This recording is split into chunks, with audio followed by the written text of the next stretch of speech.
Historical Society. Thank you, Marilyn. The Hollywood Historical Society would be doing Protecting Florida from Climate Change, which is a biggie, especially with all the building that we do. Just a couple of other things. On the 19th, don't forget if you're headed towards our library, actually all of the Broward County libraries will be closed because of Martin Luther King Day for people to celebrate that. And just a little bit of a reminder, so we know on the 20th, we'll be doing Linda Levin at the library with the book group. That is for the big read, which is a county-wide read. It's called The Seed Keeper. It's a tremendous book. So even if you can't join us, try to read the book and join somebody else because it's a lot to discuss. And when we do these big reads, it involves the whole county, so it's really pretty cool. So on the 22nd, Shelly will be back with us, and he'll tell us more about the movie and everything else that we've got going on with that. So Shelly, it's a great movie. Take it away, buddy. Thank you, Jackie. Good evening, everybody, and Happy New Year, a healthy one. It's good to see everybody. And we start off with a little paranoia. Anyway, the film, as you've seen, is Chile 76, also known as 1976. It's from 2022. The director, Manuela Martelli, she began her career as an actress, and this is her first feature film as a director, which debuted to great acclaim at the Cannes Film Festival back in 22. It went on to win 19 major international awards in Europe, Israel, Tokyo, and China, among other countries. And the major crew for the film, I don't know if you looked at the titles at the end, but most of the crew, from the cinematographer, the composer, the assistant director, most of the major crew were women.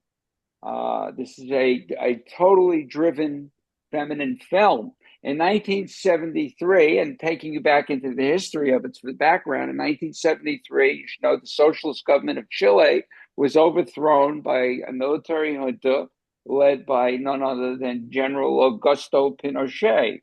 Now, they don't mention his name in the film, but we should know who he was. And this was done with the backing, naturally, of the United States. It's funny, this film couldn't be more relevant than it is right this moment. Thousands in Chile were killed as a result, and hundreds of thousands fled the country under the military dictatorship, which lasted until 1990. So during that time, so many people left the country, and during this 17-year reign of terror. This film, like those of several of Chile's and international cinema's most prominent directors, examines the Pinochet dictatorship through the eyes of a woman who never intended to play an active role. As you've seen, the unlikely protagonist is Carmen, a 50-year-old housewife from a upper middle class family who enjoys a comfortable life in Santiago with a successful and respected doctor husband, Miguel, and their adult children. It's in the winter of 76 when this takes place. It's 3 years since Pinochet seized power. Carmen is traveling to her summer house to oversee renovation work and take some time for herself. While there, Father Sanchez, the priest of the small coastal town, who is close with Carmen through her charitable works, as we've seen, asks for her help in caring for Elias, a young man who has taken refuge with him, despite the fact that Sanchez calls Elias a starving criminal with a record. We and Carmen begin to suspect differently because Carmen has medical knowledge and had once aspired to study medicine herself. She agrees to assist.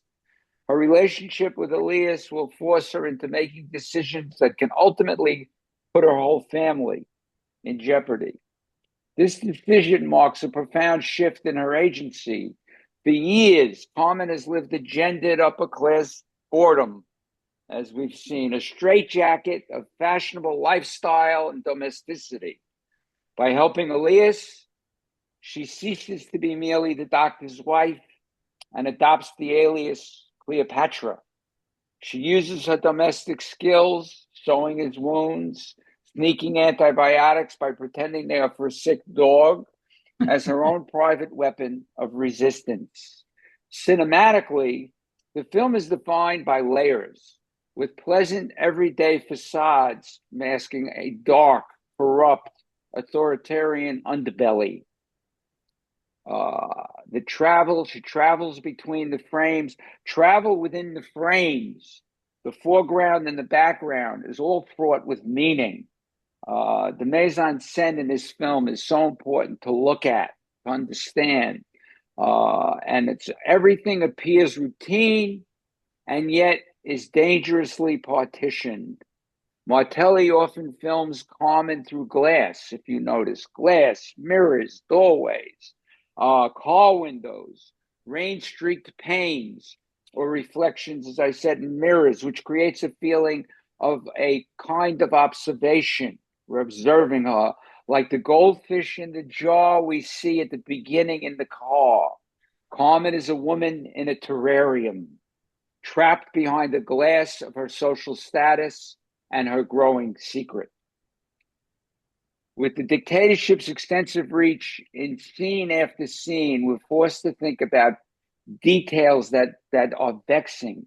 In one of the earliest scenes, almost the opening of the film, after she's looking at that travel log, but she's looking at it not for travel, to compare for paint. As we see, we hear the squeal of tires and a woman screams. While this is happening, a drop of pinkish reddish paint falls onto Carmen's expensive leather shoe as the woman is snatched off the street outside. This stain is a symbol. It's the first symbol we see of the violent reality of the outside world seeping into her curated life. Even as she tries to redesign her house with colors like sunset red, the literal blood of the regime is already touching her.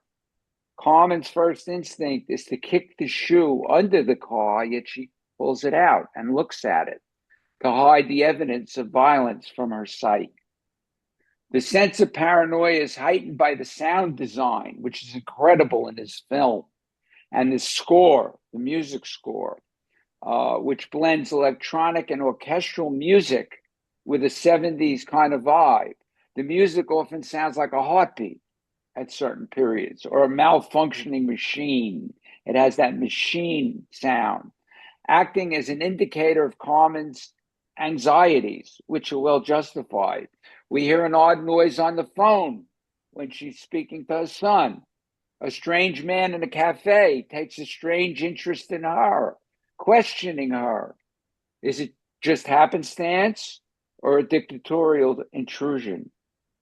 A radio station welcoming American listeners is suddenly interrupted by a government broadcast prohibiting politics. The chilling atmosphere is everywhere. Domestic chit-chat in the kitchen is complemented by two hired workers' private conversation about a man who's gone missing since being picked up by an army patrol. At all times, in every way, Chile 76 is a film defined by all these layers, with these pleasant everyday facades masking this dark, corrupt, authoritarian underbelly. One of the most harrowing visuals in the film occurs later on when Carmen is out walking with her grandchildren in this sort of forest-looking area, the trees by the beach. And Martelli deliberately places, actually, this is the scene where she's walking with the kids and we see the body down below. Martelli deliberately places the body in the distant background. If you noticed it, blurred and surrounded by the police. We can't really make it out, mirroring how the regime sought to obscure its own crimes. Historically, this scene alludes to the notorious, what were known as death flights, much like in Argentina, except in Chile, the military tied their victims to railroad ties and dropped them into the Pacific from helicopters. In September 1976, the real-life discovery of a woman, Marta Lidia Ugarte Roman, who was the only victim whose body surfaced after the railroad ties failed, exposed these atrocities to the world. In the film, this sight strips away Carmen's ability to remain a bystander. The sea is no longer a place of vacation, but it's now a graveyard that refuses to stay hidden. There is also a crucial scene on the yacht where Carmen's world of privilege is now shown to be directly funded by the dictatorship.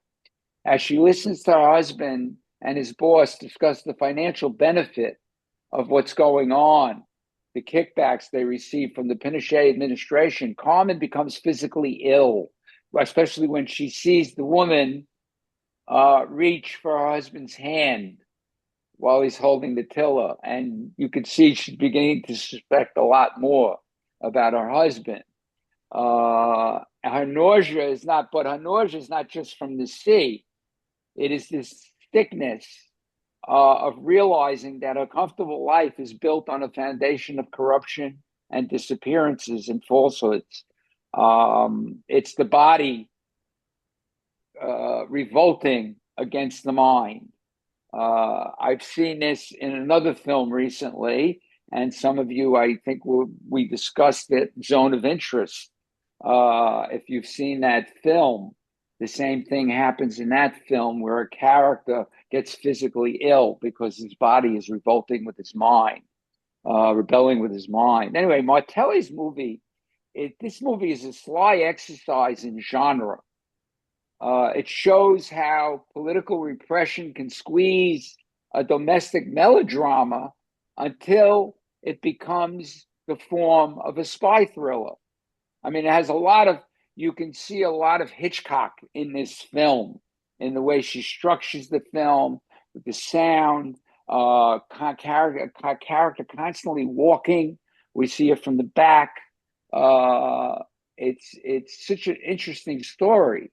Aileen Kuppenheim, I think she delivered a knockout performance in this film. She plays Carmen, demonstrating how hard it is to be heroic. She plays a born warrior, taking too many pills, smoking constantly, and when a friend asks her secret to being smart and gorgeous, she replies, "It's just my neurosis. It's just my neurosis." She reminds us that for the Carmens of the world, the creeping approach of danger is anything but a thrill.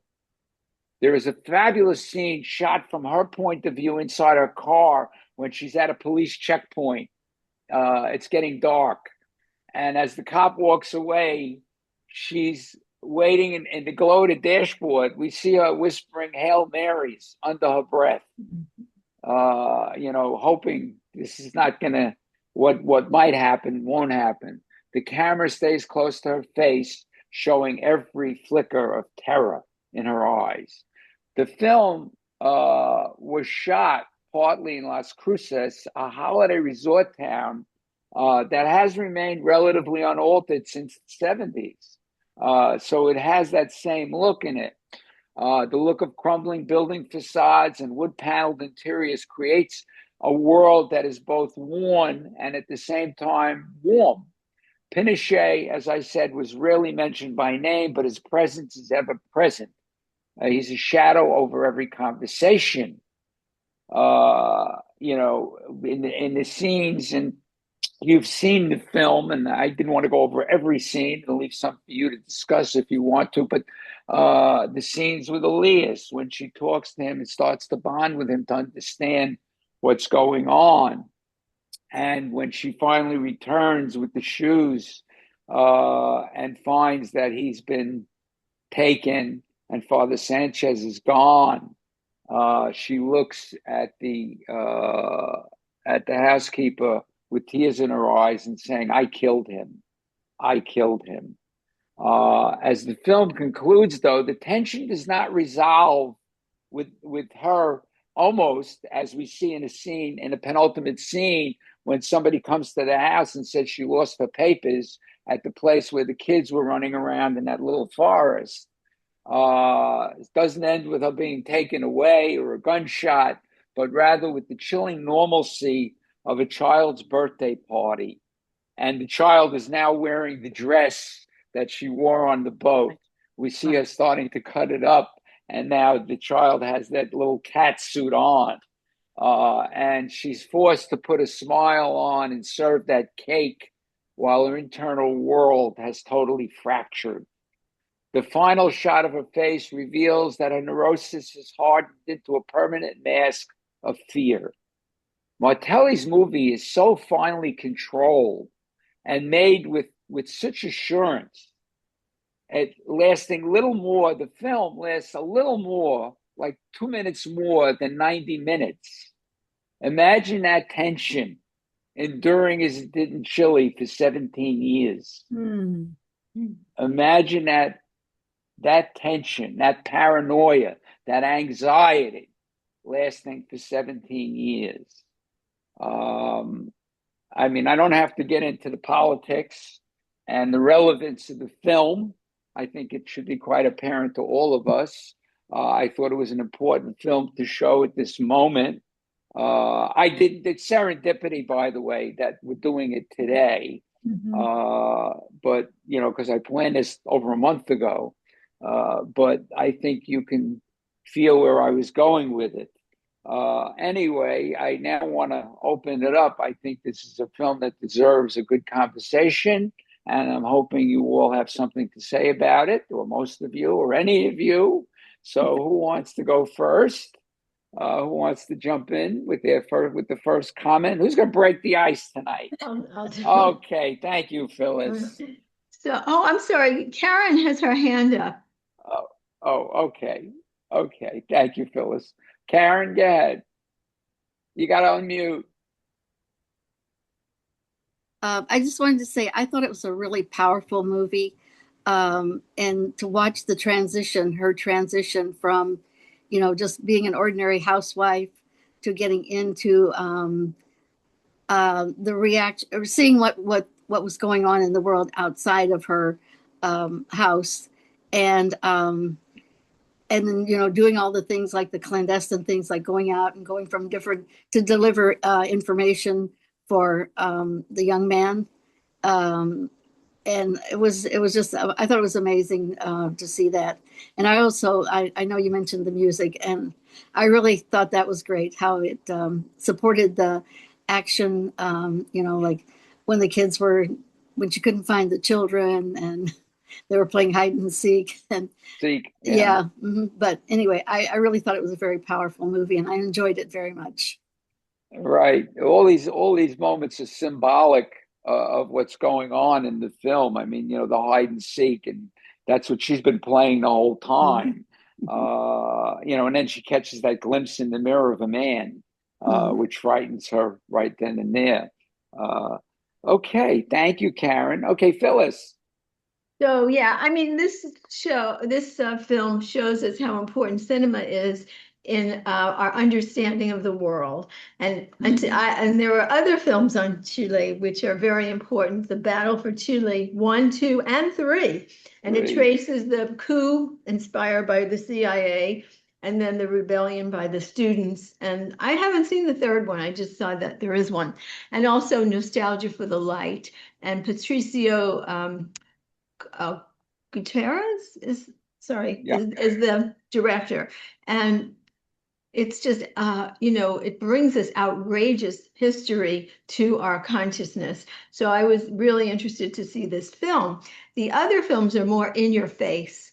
This is very subtle, and I think her understanding shows a wonderful transition of the character from the beginning of the film, where she's naive, only obsessed with this color that's going to go on her wall, and to understanding how the world in Chile was working at that time.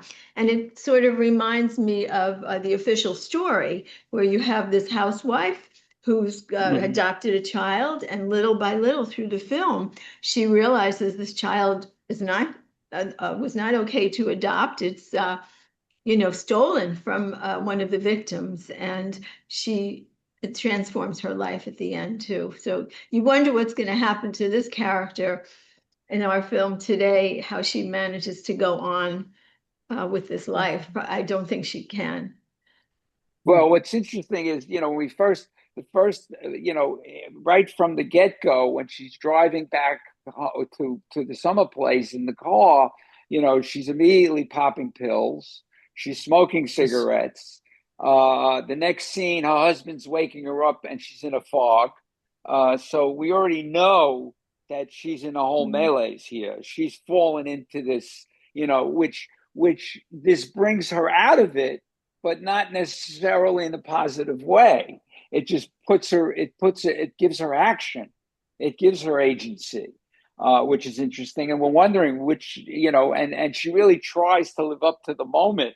I mean, she becomes so confused at times when she sees the man on the street and says, "Where can I buy a broom?" Thinking that this is a contact. It just everything turns around on her.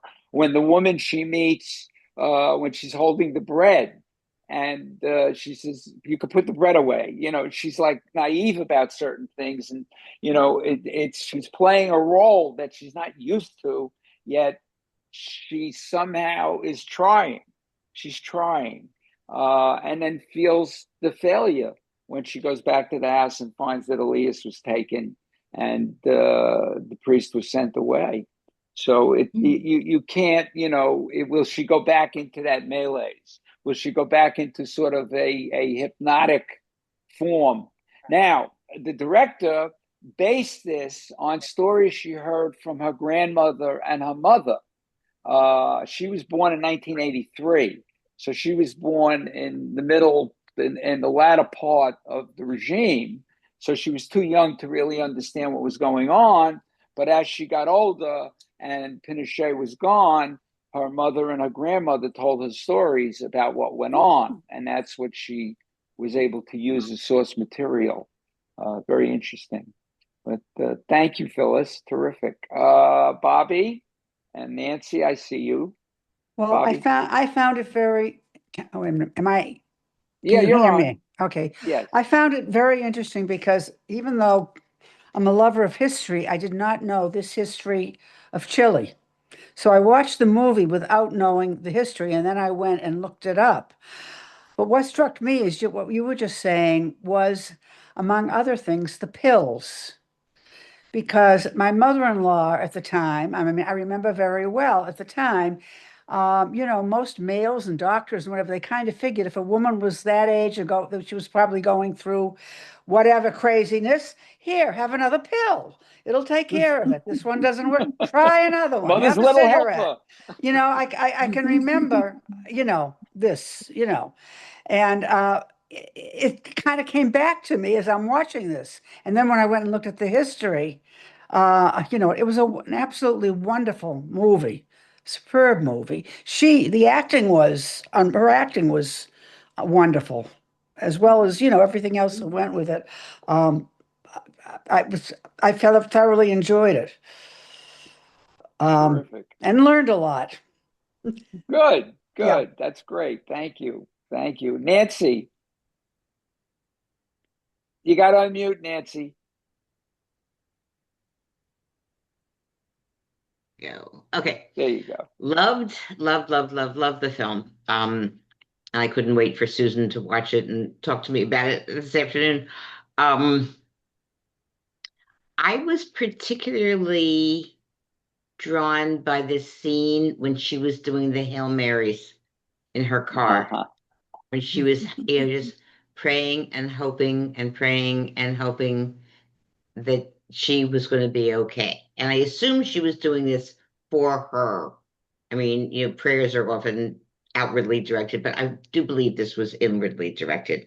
But I loved that scene and the way she was doing it, and this almost silence that she was the Hail Mary. And I thought it was sensational, even along with all the other scenes, but that one in particular. I have no idea why, but it just did. No, it's sensational film. And I had to look up.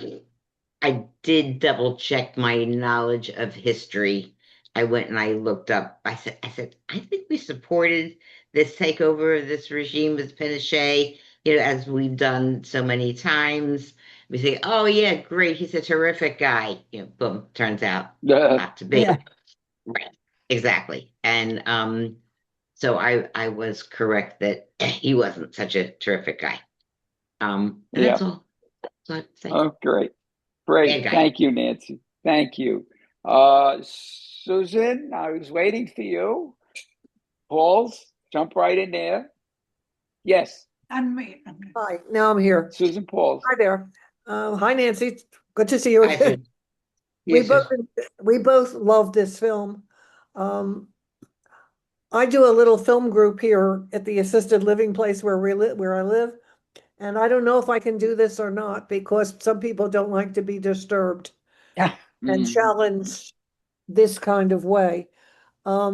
It was just extraordinary, especially at this particular time in history. The fact that no good deed goes unpunished, Mhm. the fact that Mhm. apparently people that want to make a difference, which she finally did very reluctantly, um, can't do it once the regime is working and the spy systems are working. And I was reminded of a song that has haunted me for ages. And I don't know if any of you are familiar with Holly Near and Ronnie Gilbert. Ronnie Gilbert used Mhm. to be in the Weavers, and she's been singing with this wonderful folk singer, Holly Near. And the song is called Hay una mujer desaparecida. There's a woman disappeared in Chile. Hmm. And I hadn't known about Chile. If you can Hmm. look it up on Spotify or whatever, it's called Hay una mujer desaparecida. And it simply is a musical list of the names of the disappeared women. Oh, Oh, And wow. it's extraordinary. And I am unfortunately feeling as hopeless as I've ever felt about politics. Thanks a lot, Shell. My girl, that's my Don't Susan. shoot. Please don't shoot the messenger. I wrote, Uh, I understand. I understand, and I sympathize. I definitely feel the same way. This film certainly mirrors certain aspects of what's happening today, unfortunately. So we've seen it. We've seen it. These films, I can't help it. I mean, when I see them, and they're just and they're echoes from another time. This is rhyming history, is what happens. We see this happening, but it's unfortunate. It is unfortunate, but thank you, Susan. You didn't comment on the cinematography. You oh, usually do. I was so emotionally involved that I Mm, need to see it again. Sometimes the We'll watch it. plot good. and the identification with the character and see what happens next, it became like a cops and robbers thing, at the end Uh, to see what was going to happen to her, that I stopped focusing on the how and mm, focused it only on the what happens. So I need to see it again to distance my emotions and put my brain into yeah. action. Good And idea. Good idea. Thank you, Jackie. the music. Actually, I think that's a wonderful thing you just said, Susan, when you say you stop focusing on the how, because that's exactly what a good book or a good movie should do. We shouldn't be, I don't think we should be analyzing what is, we should be feeling it and be immersed in it. So Hmm. I think that says a lot about the movie right there. But I was going to mention a couple of things. I like the scenes everybody else is talking about, Nancy, with the Hail Marys and stuff like that. I love that. But I really liked the scene we both did a lot when the official hands her the paperwork, the look that passes between them when he says, and the husband's kind of in la la land, when he Right. says, be careful where you put these because next time you might not be so lucky. He is definitely giving her a message which she receives and goes about. But I thought that was interesting. But two things about the movie that I thought were unique or watching her journey was one, when she opened the tent on her deck or whatever you want to call it and realized that all the workers who were working there were actually living in that tent on her property. Yes. And she hadn't even realized that. And I thought it was interesting how the shoes went through the whole movie. I mean, it started off with her expensive shoes and paint on her shoe, to the shoe under the car, to the brand new shoes that she took to him. It was kind of interesting if they were trying to say something about, earlier sometime we were talking about walk the walk, and that's really it. Instead of talking the talk, if you walk the walk, and I thought the shoes were kind of indicative of that. Well, hold on to that thought, because it's not about walking the walk, but it's the idea of who fills those shoes. Who fills those shoes? What the shoes are always a reminder for us. They become a reminder, especially of the Holocaust. They are a symbol that, they're a lasting symbol, usually, because their shoes, they're hard, they're leather, they last long. Is of They were inhabited. They were inhabited. When she sees the shoe on the floor, who inhabited that shoe? It was the woman that was screaming, obviously, that they dragged off at the beginning. And who will inhabit those shoes she picked up at the shoemaker? No one. That's what I was going to So, say. That tells you yeah, something right there, is that nobody inhabited those. So will they be or exactly. not? Or maybe somebody will, but who knows? It's not going to be Elias, that's for sure. But that these shoes, and is a constant. They're a constant reminder of these things. I also, you also have to think of when she does the one thing she does that's so out of place, because she dresses so conservatively during the film, and now she puts on this print, Zebra. this I don't know, this zebra print. It's an animal print, and to go off on the boat. We find that as to go on the yacht was so interesting that she chose that, and even her husband remarks on it. I thought you weren't going to wear that again, because it separates her. It separates her. I thought it was an interesting choice at that moment. But yes, I agree with you. Is that close up of that guy's face when he says to her, "Be careful." We know what the warning is about. We know what the warning is about. Thank you, Jackie. Terrific. Patricia. Yeah, hi everyone. So yeah, adding a very wonderful photography and wonderful putting together of this movie. I have a couple of comments. The scene of the where she's praying. I don't realize that before starting to pray, she let off a string of really strong swear words, which was a strong contrast there. The idea, Yes. the idea of the document. I'm an American citizen. I'm American, but I lived through all this period. I was born in Buenos Aires, and I have a rather more nuanced take of all this situation. I can share some ideas or not. I was in high school, 74, finished high school. And during the 71, 72, early 70s was when all this mess with terrorism started. You could not go out in the streets without a document. You needed an ID. And it wasn't your driver's license. It's a little booklet. It had your photo, it had your voting history. I mean, this was your national document of identification. And it was you could not be out without it, because it proved who you were if you were picked up. If you guys want me to share, I think I have a little more, as I said, I think Sure. Yes.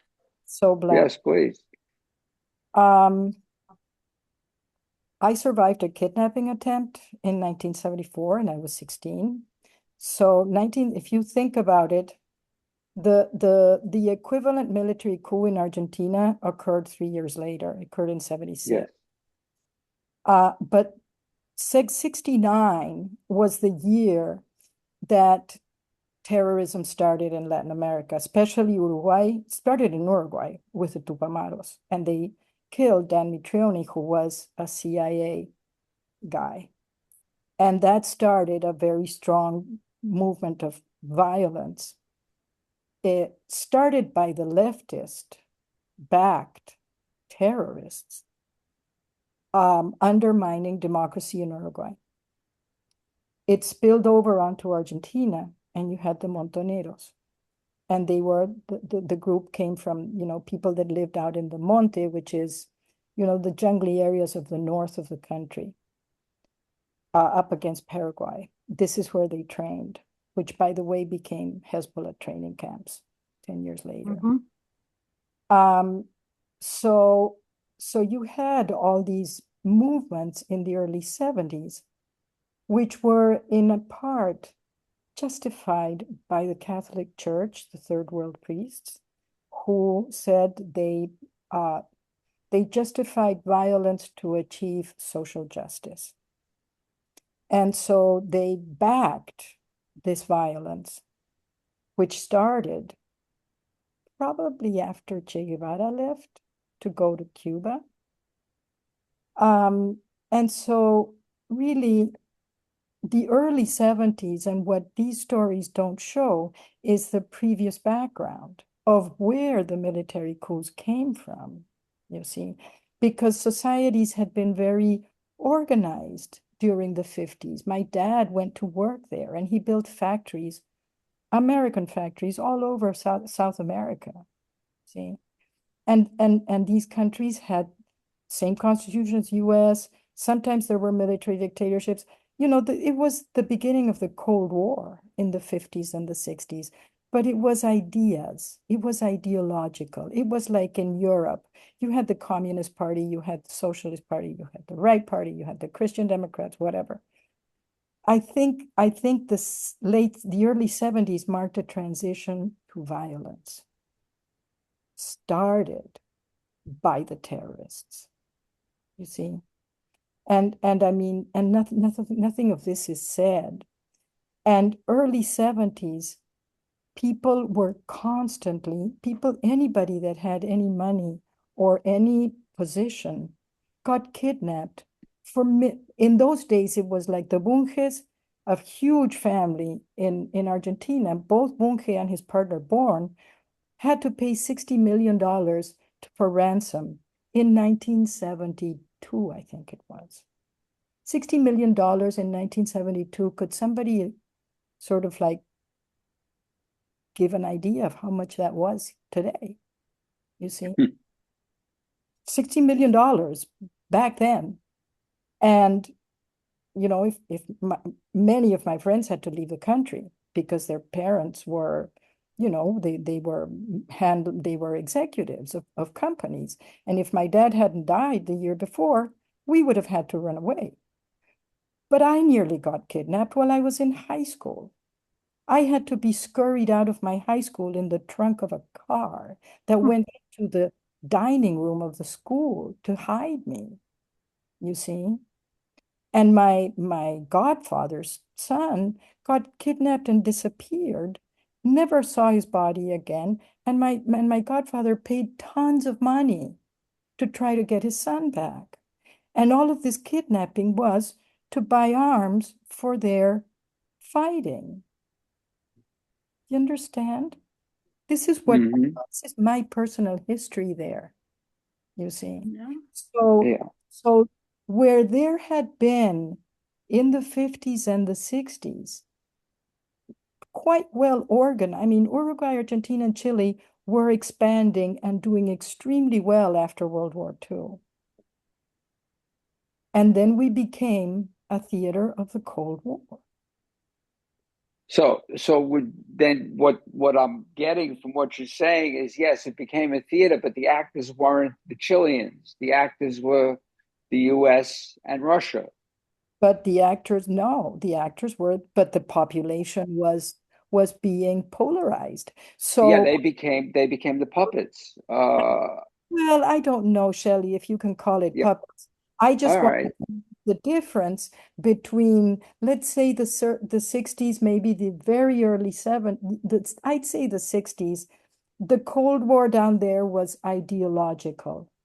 And then it became real. It became violent. It became a power struggle. That's what I'm getting my point. Yeah. And Well, it so was two extremes. It was two exactly. extremes. And you had within families, no, everybody stopped talking. High school, I was in high school and my first year of college, again, I had to run away to the States overnight because I was being followed in the university. I was going to the public university, trying to go under the radar. Nobody, my Spanish was totally local, but they started calling my mom, and my mom had a very strong American accent. I said I need to run away. I'm petrified of a second kidnapping. You see, and I was 17. So, and we all lived. I mean, we had trained Dobermans in the schoolyard, and we had people bringing girls up to school to class with armed bodyguards all the way into the classroom in 1971, 2, 3, and 4. Mm. And so, we never had any parties. We couldn't go to any concerts. There was nothing because of the tremendous fear of you never knew when you were going to get taken. Mhm. Mhm. And so, Yeah, and I'm people sorry. Go don't ahead. know this other preliminary background Yeah. of the way these staid, conservative, Catholic families of, whatever wealth level you had were being, I mean, my husband's family lived out in the farms. Their farms were being taken by the Peronistas, by the crazy Isabelita Perón, who was a puppet nobody in 1973. You see, she was this whole story of how this came about, this presidential Mm. non-election was just, we've gone from one crazy lady. There's been 3 crazy ladies in Argentina. Yeah. Yeah. Yeah. I You know, see. so it created this vacuum of power where then you had actors rushing in, and from starting with Montoneros, who were the first terrorist group, you then had the Ejército Revolucionario del Pueblo, who were backed by by Cuba, heavy duty communist hitters, and you had um, another Maoist group that were backed by China, and they were all fighting among themselves.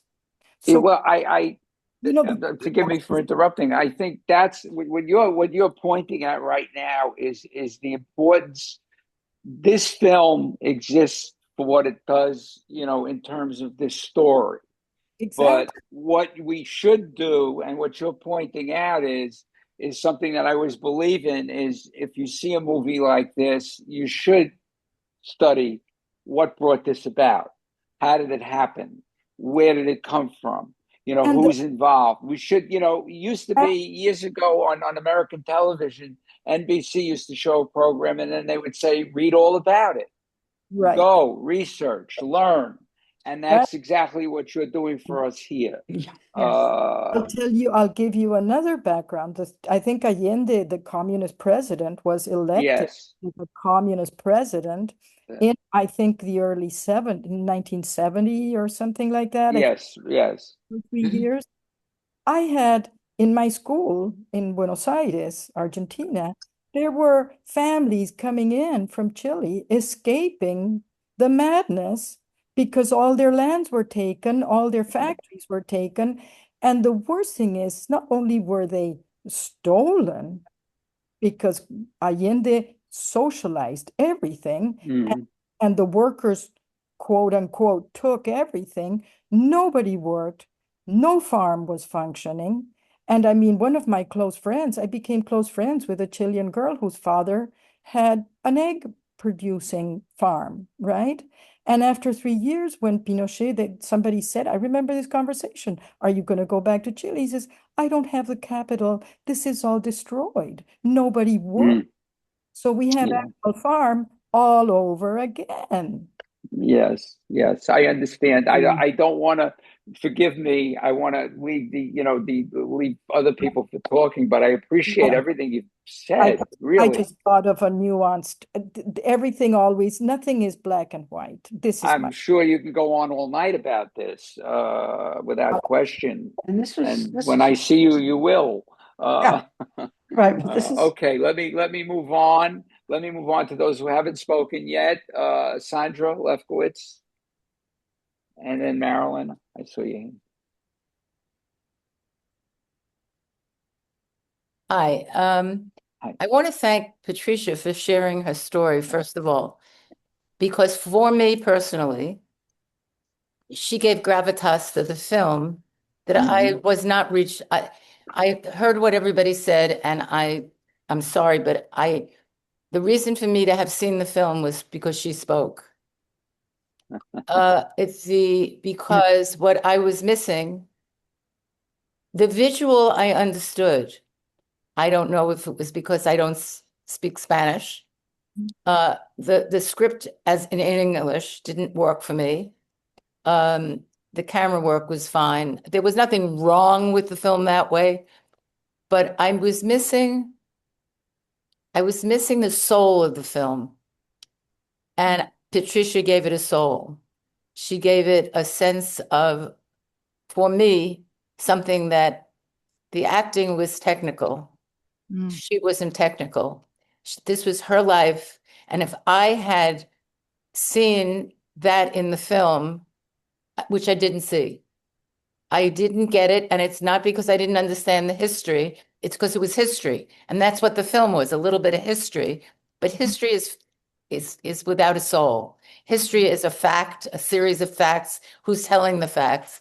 And I found that this is a reason to see the film, because that got you to talk to us about what it was. And I really, I can't thank you enough for sharing. yeah. Thank you. It's not easy. It's not easy going against the current. No, never is. It never is. Marilyn? Please, I just clarify one thing. I don't justify anything of what happened. It was Oh, I know. just a war, but we need the gray. We need the alternate. We need the context. We need the context, and you supplied us with a great deal of context this evening. That understanding from a personal point of view. You can't get any more context than that. I mean, you can't get deeper context than an eyewitness, and that's what you are. So, I thank you for that, but that's really what it is. I mean, no, we can't judge unless, we can't judge. We know what her motivation was. Her motivation was moral. Her motivation was, who do I save? I think, she was working and she was it was a call to action that brought her to life in the film, in a sense, judging from the story. But when we realize the background, we see all the sides of it. And it's very difficult because it was two extremes butting up against each other in this story. But thank you. Okay, Marilyn, I'm sorry. Go ahead. Wow.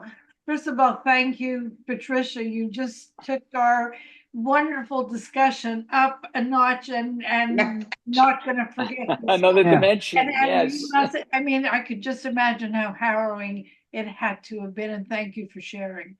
Yes, thank you. Yeah. Well, there are two things. Number one, when Carmen said she felt the guilt because she gave them up, my question is, did this realization come to her when the neighbor gave her the documents, and was that when they realized, what did she do to make her feel that guilty? Just her behavior. She felt she was followed. She didn't know. I mean, during the whole film, a lot of the people she came across, weren't they? She wasn't sure.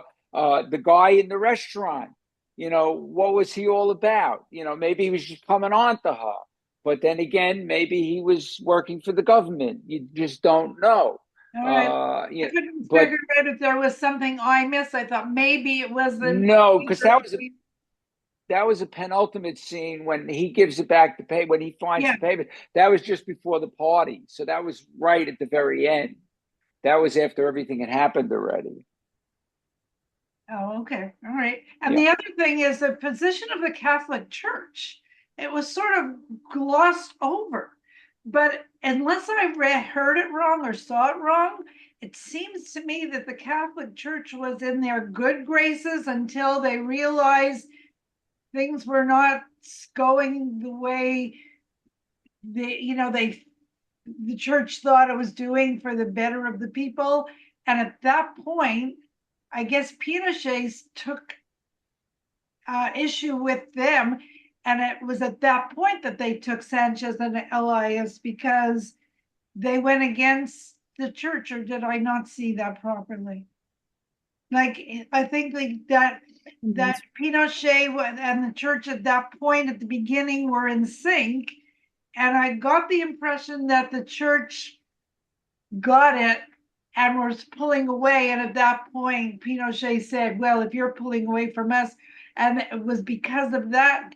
No, I don't know. No, I think it was Sanchez was pulling away, not the church. That's why he was relocated. In the end, they took him out. As she said, he's been sent abroad, recalled in a sense. But I think we hear his words at the beginning, and he's thinking it from a religious point of view. He saw him as a starving Christ, the young boy, Elias. He saw him, the way he's explaining it to her, he's a starving Christ. And he was looking at it from this religious point of view. And I think he was put in the middle of a situation. Look, there's so many symbols in the film. We have the blind people that she's reading to, is a fantastic symbol within the film. The blindness, the mass blindness, all of these things. Each thing has. That's why I say you look at the mise en scene in this film. Almost every frame has something in it for us to look at and think about, but without the knowledge that Patricia just gave us. Right. That's the difference. You're saying that then it was the church that removed Sanchez and Elias, not the government. No. No, Elias was killed. No, the army, Pinochet took out Elias, but they sent the father abroad. He didn't have, his fight wasn't with the church. Oh, I see. His fight was with the opposing factions. This was everybody's caught in the middle. Everybody's caught in the middle here. These people, especially Carmen. But as I said, it was an awakening for her. It was an awakening. I thought there was growth in her. I heard what Sandy and Larry said, but I thought that there was growth in her as to she was a different person from the beginning. And to me, I saw that as growth. Well, it's transformation in a way. Yes, there's a transformation, but will it continue? Will she have to be quiet? She put her whole family at risk by what she was doing, and that's important to understand because nobody's innocent in the eyes of the dictatorship. So that's what happens. Thank you for choosing it. Thank you for seeing it. Okay, Rachel. Well, I thought, first of all, Patricia, thank you for telling that story. And my dad was a Holocaust survivor, and he passed away, but I talk on his behalf. And it does make a difference when they hear live accounts. Seeing a movie is one thing, and this was a wonderful movie, but hearing the live accounts and then seeing the movie, you see it with different eyes. So I thank you, Patricia. And I thought this movie was a wonderful choice. I thought it was intense. I felt, like I was praying with her. I'm going, and especially when the cop or whatever he was walked away, I'm going, okay, and he's talking to somebody, what's going to happen now?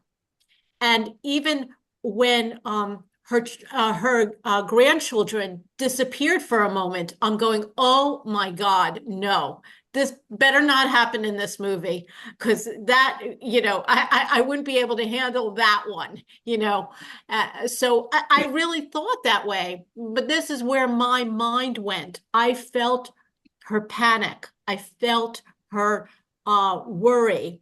And I love the ending.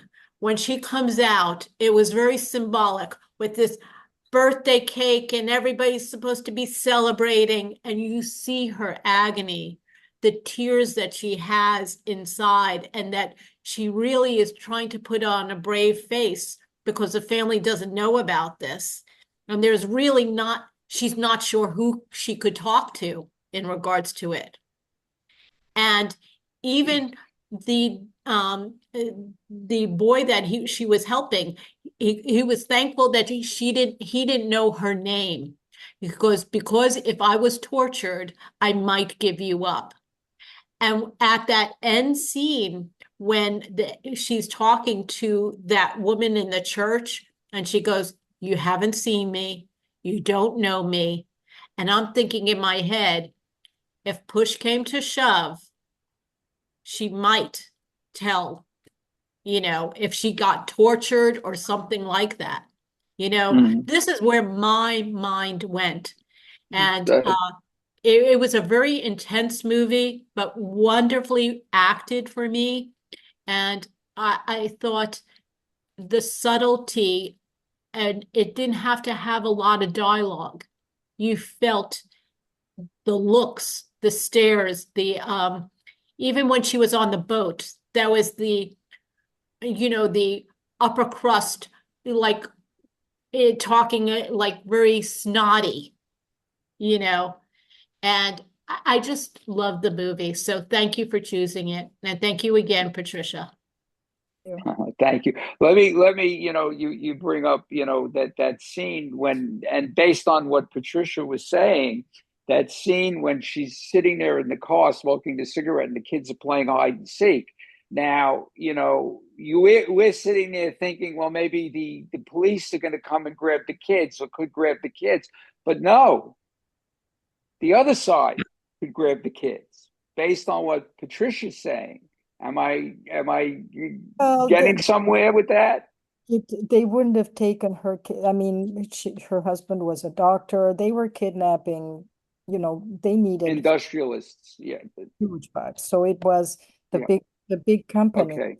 were all. The executives all left. All the American and English and European executives of big corporations that were making all these fantastic factories.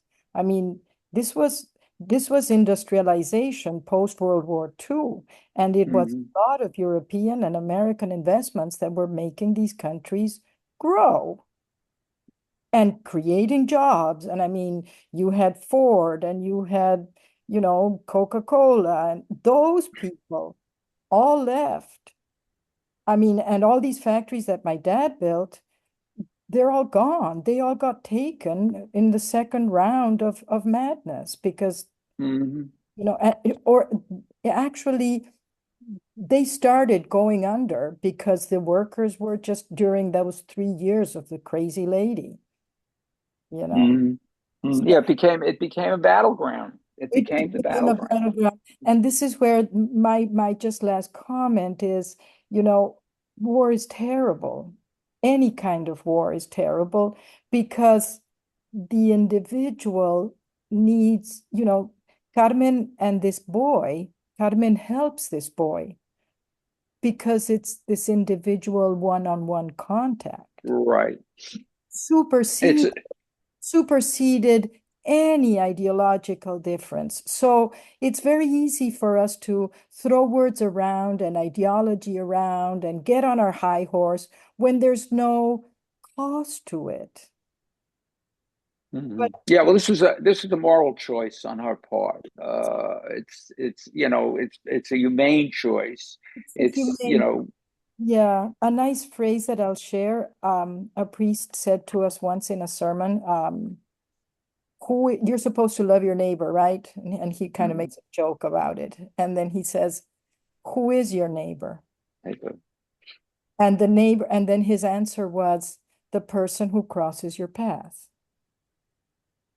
And I've always loved that phrase because in this case, Elias, who was probably ideologically and everything very opposite to this lady, was the one who crossed her path.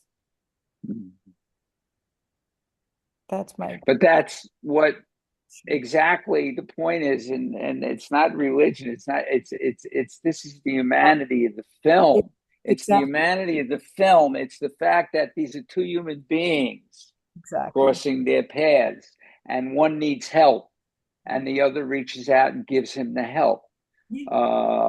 So yes, it's, and I think what she was motivated in doing was trying to save him the whole time. Exactly. I think that was her motivation. Couldn't walk away. Right. Terrific. Thank you, Patricia. Sandra? Well, Patricia, it's hard to follow you. But I had a couple of observations. I felt that Carmen, from the beginning, was edgy with her smoking and her pills and everything. I also felt that this film is a wake-up call to other dictatorships in the world.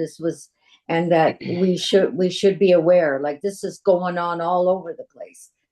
And I think it reminds us of that. And that we have to be careful in our own world. We have to be aware. We have to watch out. Music.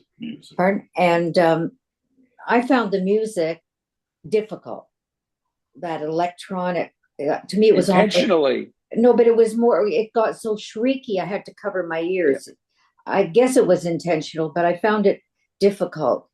But the movie itself was really good, well filmed, and it made a point.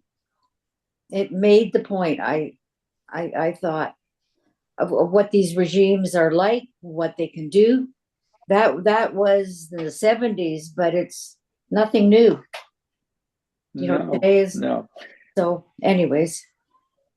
I will say this about, thank you, Sandra. I will say this about the film. For a first-time director, she really had a tremendous amount of control, because usually first-time directors will start playing around with the camera, with movement, with dissolves, with all kinds of effect. And she really was very conservative in her filmmaking, which I really appreciated. Less is more. Yes, that's true, and she showed that. She showed that. Film. Yeah, thank you. Anybody? Well, yes, Wendy, I see your little hand. I couldn't find the hand on my computer. I felt this film was outstanding and a harbinger of things to come. I am from Vienna, Austria, and I remember when there were Gestapo stopping people on the street, including my father, and taking him away. And it happened to many, many people. And this is a game plan that dictators have. And it started, as I remember, from my life in the 30s. And it's repeated itself again and again. And it's a game plan where they gain control and people are in fear and they're stymied. They don't know which way to go. And the other thing I found interesting was character. Carmen's character was to help, to be of service to another human being. And anyone who survived the Holocaust survived because there was another human being who helped them. And that's the bottom line. And it's rare to find such people, but they are around. Thank you, Wendy. Thank you for that. Okay, anybody else as we wrap this up? And okay, I thank you, Patricia, thank you. I thank you all for your comments and for taking part this evening. We will next month. We go a little different direction. We're in Argentina, but the film is called The Puzzle, and it's again, it's about a woman, a middle-aged woman, exploring liberation in a way when she gets a particular gift. And she's a traditional housewife, not as neurotic as Carmen, but she's transformed by the discovery of this hidden individual passion, which she finds, forcing her to choose between her family's expectations and her own personal fulfillment. It's a modern day story, and a wonderful actress who stars in it, but we'll discuss that more after you look at it and we have a discussion about it. Yes, Bobby. Where can we see it? It's on Kanopy, and if you don't get Kanopy, I think it should be on. Hopefully, hold on, and I'll tell you. While Shelly is looking for that, everybody, I want you to know it's not next month. It's January 22nd. What did I say? Next month? Yeah. I'm sorry. That's okay. That's what I'm here for, Shelly, to watch your back. Yes, Anyway, I know, and thank you. It's January 22nd, everybody. Okay, written it down. Okay, here it is. It's cool. Okay, it's on. Let's see, AMC, Kanopy. It's not on Amazon. That I could see. It gets tougher. It gets tough to find them. Yeah. Me too. Yeah, I've it had a does. lot How of to get trouble. Kanopy or Criterion. Yeah, it won't be on Criterion. I don't think. If you can get on AMC, it's on AMC, and it's on something called Philo, which is another one of those streaming services. So PHILO. That's yeah. See, unfortunately, I have to base my films on Kanopy first because that's what the library uses, and that's where I work from. I try to find films that hopefully are accessible from other sources, but I have to start with Kanopy, and this one really fit my theme for this month. So. So, hopefully you'll get a chance to see it. Jackie, do you know any We'll way try. that we un-Canopy people can get Kanopy Are you a through the member of library? does your library have it? My library system does not play with Kanopy. Or does my And library when system. I'm being honest. Nancy, I have a Yeah. suggestion. Philadelphia you- Library has it, if you could get a What? card. The Philadelphia Where? Library has Kanopy. Well, I have to. Yeah, I know. That means I Well, have you to must say have I live friends in that live in Philadelphia. Philly. I have to go live in Philadelphia. You know, if you go to Google and you type in the name of the film you want to see, they will show you Yeah. where you can watch Yeah, that. it might show up on YouTube, but also Well, I will I tell know you that. I always do that. I always look Check YouTube. through all Yeah, the if sources, you're but down here in Kanopy Florida, comes up. We almost always have to pay for them. Oh, but I being always in What am pay. I Florida, paying if I can find it? wait, hold on. Okay. Being in Florida, if you're in Florida, okay, if you can join the Broward Library. I think it was the last time I looked, it was like $35. I think you get an e-card, Yeah, and you get an e-card, which means you can use the library services for anything. I mean, anything online. If you happen to wander over to Broward, want to go to the library, you can do that. But you can use all the services of the library. It's $35 a year, and you'll get Kanopy and Hoopla, which is their other alternate video source. How about So Massachusetts? check which library. I would say check which library has it. Are you in Boston, Bobby? No, I'm in a place called Marblehead. Okay. Yeah, I know what Marblehead is. Check the Boston Library. Maybe, their membership. Check what their membership is. Shelley, does Hoopla have this film coming up? No, Hoopla Hoopla. doesn't have it. Just No. Kanopy has it. But you're right. Check YouTube. Sometimes YouTube has these movies.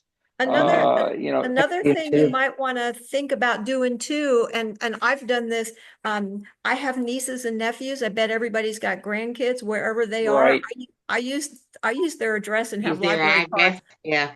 in New York and Maryland and California and several different locations. So that's an idea Mhm. too, to look at that, Bobby. You might have somebody that's got it in an area that you can borrow their address. Okay. You It might doesn't want to help call the- Canada. These things don't want to cross the border. I don't know how they know to stop at the border, but they do. According to Oh, don't the get into library, that. Don't get VPN. into that. The But Don't library how do go you need there. a VPN? the libraries have to. Sandra? Don't go there, Sandra. Okay. It's It's Right, frustrating. we're gonna take it over anyway. Well, If you No, want, you're do you have not. a VPN, No. Sandra? Pardon me? Yeah, Sandra, do you have a we have a VPN? VPN. We've been in the So you States, should we've been be in able to India, we've then been. move yourself out of Canada. Yeah, she went Oh, through wait. the whole, years ago, she went through that during COVID. I was Oh, working yeah. with her and she Yeah, we've tried got to the get all of these VPN. things. Sometimes we're in India. We're all over the place, wherever. Right, Yeah. yeah. You might want to try the Sterling Road Library, see if the librarians can still give you information about the e-card. The card. I agree, Marilyn, because different librarians at different branches will tell you different things. Sometimes they'll tell Yes. you can get an e-card. Sometimes they'll tell you you can't get an e-card, which is why, Nancy, I wasn't going to say that because I'm not 100% sure about that. It kind of seems to depend on who It's a you're matter of talking calling. to. Right. Puzzler. But it's worth a try to go to Broward library.org or Broward County library.org. Well, the number to the Sterling Road Library is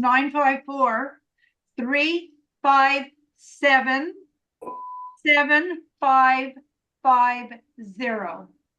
Ask for a librarian. And hopefully they'll A know. librarian at the Sterling Road Library. Yeah. Try and see if that card still exists. It did. Yeah.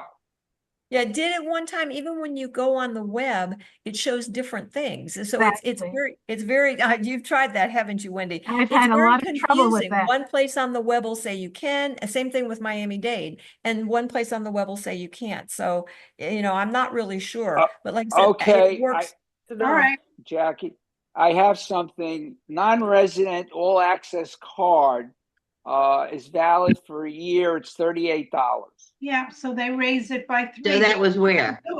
Broward County. That's the Broward Library, Broward Right. County Library, Oh. which would give you, all their services. Yeah, I would call a Broward one if you want to call Sterling. I will tell you, for $38 a year, that's the Yeah. cheapest. Right. That's the cheapest source you can get for video. I mean, it's when It you is. compare it to the cost of other, because it has TV, it has all the TV shows, it has the Audiobooks. movies, it has the whole world of movies. Libby. It's really. Yes, it has. They Libby show Override. Criterion movies on there, Nancy. It's really an incredible resource. So All it's right. called non-resident, what is it called? A non-resident? Non-resident Non-resident? card, e-card, yeah. It's E-card. non-resident. If you go on BrowardCountyLibrary.com or .org, it'll give you the Excellent, thank you. information. Just put in, you could see it online. Getting And there tell them right Shelly now. sent you. And, I will. Okay. I'm falling asleep. Good night. Okay, good night all. Good night, Susan. Thank Fascinating. We'll you. watch this movie again next week. Okay, Bye. this was terrific. Thank you, Bye. Shelley.